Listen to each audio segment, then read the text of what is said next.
Assalamu alaikum wa rahmatullahi wa barakatuh. Alhamdulillahi wa salatu wa salamu ala Sayyidina Muhammad wa ala alihi wa sahbihi ajma'een amma ba'd. Firstly, a hadith of the Prophet sallallahu alayhi wa sallam. The Prophet sallallahu alayhi wa sallam said, Wallahu fi awni al-abdi ma kana al-abdu fi awni akhi. Allah is in the assistance of His servants as long as they're in the assistance of other believers. So our standing here in the cold, some people may be getting restless. I started feeling cold as well. When you think of these things, then inshallah it spurs you on. This is the minimum that we can actually do compared to what our brothers and sisters are actually going through. MashaAllah, there's been many discussions. I don't want to bore you with, I want to try to provide you an eyewitness account of one of my students who actually visited about 2 years ago. He stayed in that area for two weeks. He stayed in that area for 2 weeks. And this was in the two main cities, the two main Muslim cities of the area called Kashgar and Urumqi. And what he says is that all the masjids are destroyed. So they've been shut down or they've been completely erased or destroyed. There's only a few very old, centuries old masjids that have been left as museums now. They can only be visited as museums, and even for that you need like special permits and things like that. So you cannot pray down there in public anyway. You can only pray in private, in secret.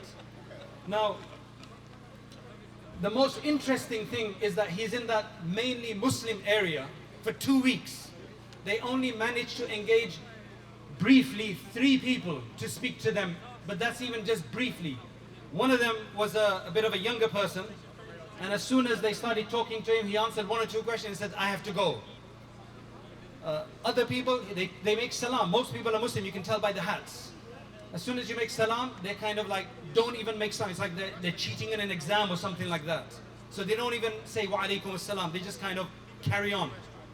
When they came to Kashgar airport, when they flew into Kashgar airport, a row of taxis, but nobody is willing to take them. Like we can't have your business, we don't want your business. They finally had to walk it to the hotel, which is about 20 minutes with their luggage.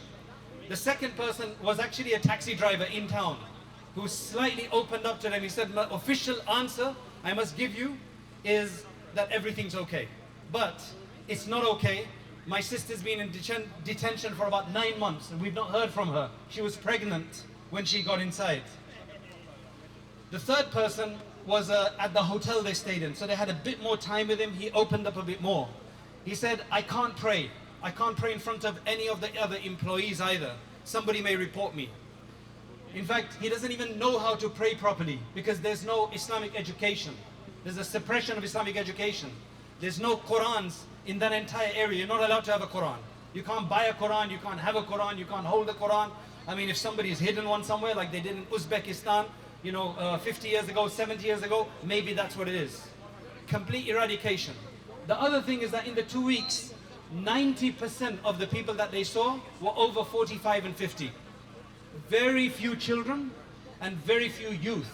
It's like they've been transferred elsewhere. They're either in camps or they're in other parts of China, relocated or whatever. The idea probably is to sterilize the people who are there, leave the older ones there, let them finally die out, let them not practice their faith, let them not have any access to their faith, and so on. There are, he said, everywhere you go, any shop, even a small grocery store, there's a police outside and they search you. They pat you down. There are approximately 3 security officials, official security officials for every individual in that area. So there are just literally police everywhere, just everywhere. And they just harass you. The point is, it's just pure harassment. They wanted to, they were visited in their hotel room. Why did you go this place and that place? They stayed there for 2 weeks. Then, if you want to go out of these towns, the taxi drivers won't take you. It's like they know what it is. He asked the hotel, that person in the hotel, what is prohibited items and what are permissible items? He says there's no way you can tell that. It's left purposely vague so that you would just avoid having something because you could just get into trouble for that. It's just proper nuisance, absolute nuisance, and it's worse for those who've actually been taken inside and so on. Now, I just been to the Balkans, and what's interesting in the Balkans is that they also went through something similar.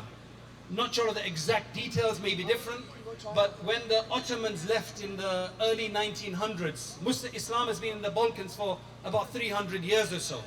But in the 1900s, when the Ottomans had to leave, and then it was the Serbian, Yugoslav, etc., or a bit of communism and so on that came in, Islam became uncool.